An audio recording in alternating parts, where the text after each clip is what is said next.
Alright, so let's get busy over here and we're gonna do the 4 stages, 5, whatever many stages it will come. We'll figure out that at the end. Anyway, the first one is gonna be the emergence, and here it is. I tied one previously, so we will go ahead and work with this guy. I'm gonna grab a curved hook.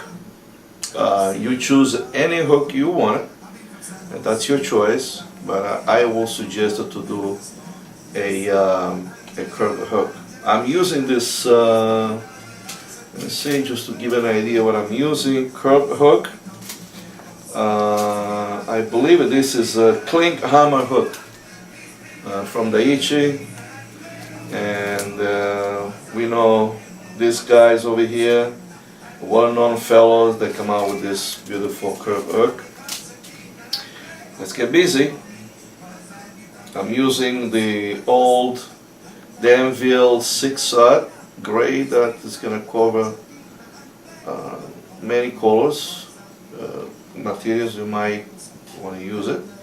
Again, over here I'm going to show you, I'm not going to the specific color of the inset. You'll go back into my website and check it out, every single fly, the recipe is there so that you can match whatever you would like to do it, or do a little variation, whatever you feel is good for you. That's very important. So let's grab a little bit materials for the tailing, shocking, whatever we want to call it. Let's see, I think it should be okay right here.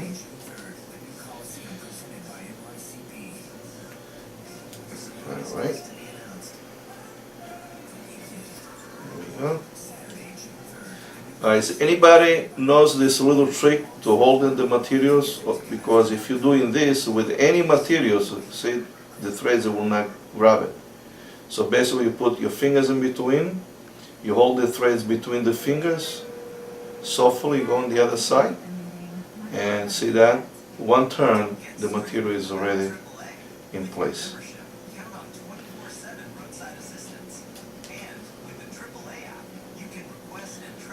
Okay, there we go.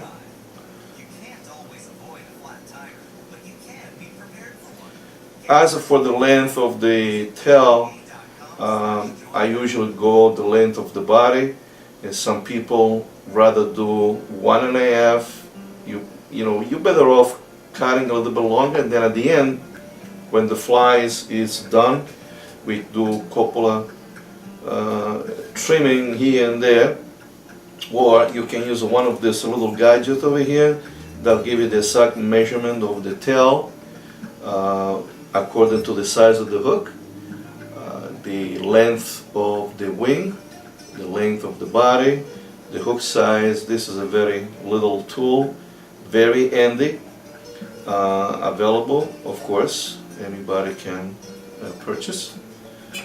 So at this point, once we do the tailing, and as I mentioned before, you can double check the length, or you can do by the eyes, but I'd rather cut a little bit longer at the end. I'll do whatever adjustment I have to do. So in this case, for the emergence, I'm going to put the body now. It will be easier than leather.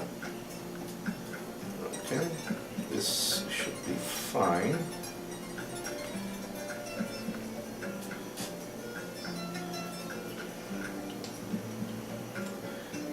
Yeah.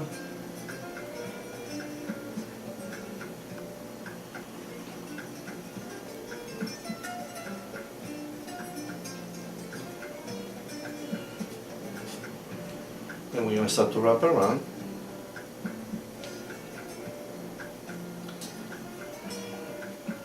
Make the nice taper body. As you can see, every turn I do, I twist it, so I'm having that nice tapered body.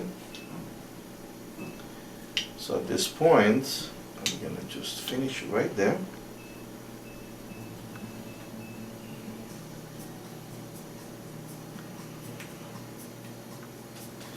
We're gonna save that for later.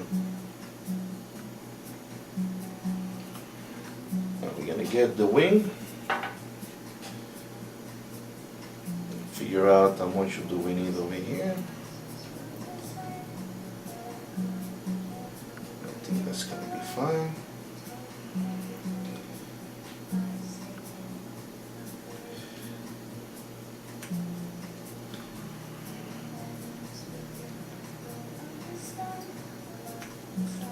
There we go.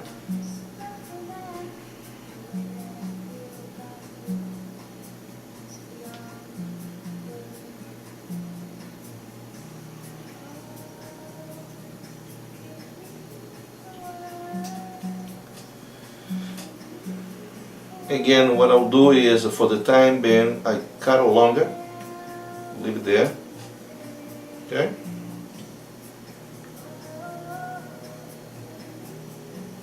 And then we do the final adjustment at the end, once we put it, the thorax on. I just put a little wax on my finger,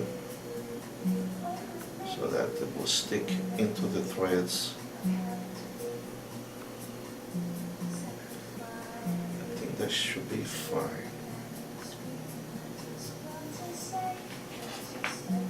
Again, the dubbing I'm using mainly is for the thorax. Okay.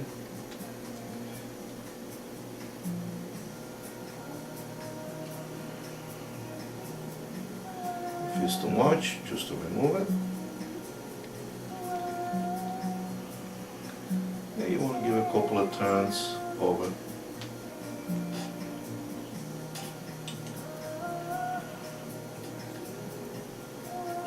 You will finish it with your tool. I use my fingers. Like here. You can put a drop of glue over here if you want it. I honestly don't bother with it. So now we're gonna do the final touch.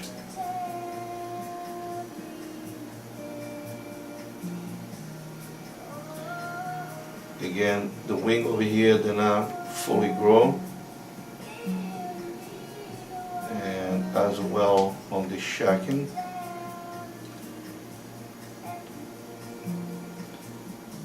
And there we go. You can see it. This is a little emerger that definitely is gonna catch you those difficult fish. Remember, the wing is not fully grown, so you go low on it. Tail shacking as well. This little insect that start to develop, so be careful on it. And as you can see, that little dubbing into the thorax will make, you know, the difference on it.